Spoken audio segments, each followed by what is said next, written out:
साल 1968 देश को आजाद हुए 21 साल हुए थे। इन 21 सालों में भारत ने 2 बड़े युद्ध विभाजन का दंश झेला था, जिसमें 1965 में भारत पाक युद्ध, 1962 में भारत चीन युद्ध और 1947-48 में विभाजन के दंगे शामिल थे। इन हादसों ने भारत की आर्थिक स्थिति को खराब कर दिया था। लोग भुखमरी के शिकार हो गए थे। लेकिन आज 75 सालों में भारत की स्थिति बिल्कुल बदल चुकी है। कोरोना जैसी महामारी में भी भारत डट कर खड़ा रहा। खाद्यान्न की बिल्कुल कमी नहीं हुई।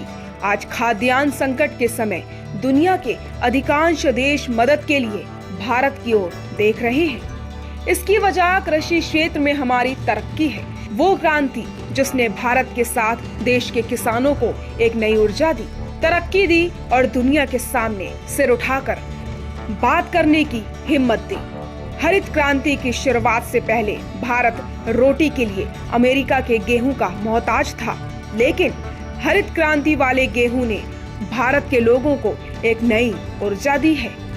1960 के बाद देश में कृषि के क्षेत्र में हरित क्रांति के साथ नया दौर आया। जीवन की जरूरत में सबसे पहले अन्न है और भारत की समृद्धि किसानों के श्रमसाध्य प्रयासों का परिणाम है।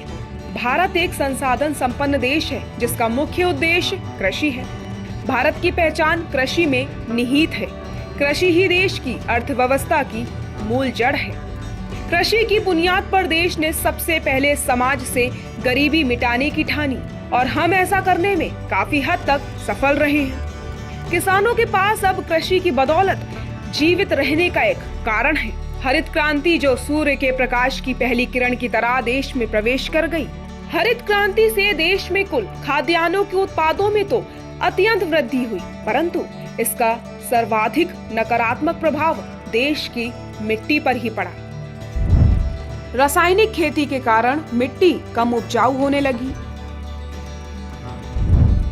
रासायनिक खाद से मिट्टी से पोषक तत्व घटने लगे। रासायनिक खाद के अधिक उपयोग से मिट्टी की उर्वरक शक्ति घटने लगी। क्योंकि कृषि उत्पादन बढ़ाने के लिए विभिन्न प्रकार के कृषि रसायन का अत्यधिक प्रयोग किया जाता था, जिसका सीधा प्रभाव मिट्टी पर ही पड़ता था। इसका सीधा प्रभाव हमारे पर्यावरण व मानव स्वास्थ्य पर भी पड़ता था, लेकिन खेती किसानी को रोका नहीं जा सकता था। इन नुकसान से बचने के लिए हल निकालना बेहद जरूरी था। फिर बात आई जैविक खेती की, जिससे ये सारी परेशानी दूर हो गई। जैविक खेती को अपनाने से मिट्टी की उर्वरा शक्ति लंबे समय तक बनी रहती है, साथ ही सिंचाई अंतराल में वृद्धि होती है।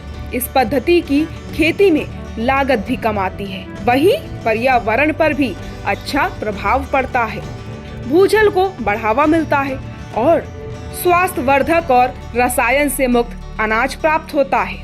और एकल अभियान भी लगातार एकल ग्राम उत्थान योजना के माध्यम से किसानों को जैविक खेती के बारे में प्रशिक्षण देकर उनको उन्नत बनाने का काम कर रही है।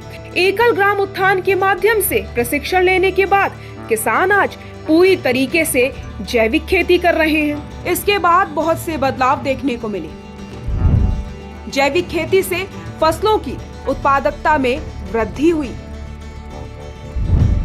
रासायनिक खाद पर निर्भरता कम होने से लागत में कमी आई। भूमि की उपजाऊ क्षमता में वृद्धि होने लगी। जब वो रासायनिक खेती करते थे जिसमें काफी खर्चा होता था, लेकिन एकल की मदद से उन्होंने जैविक खेती करनी शुरू कर दी, जिससे उनके खेतों में ज्यादा और अच्छी फसलों की उपज होने लगी और काफी लाभ हो रहा है। साथ ही किसान खाद की जगह गौमूत्र और गोबर का उपयोग खेतों में करते हैं, जिससे खेतों की उर्वरक क्षमता लगातार बढ़ रही है।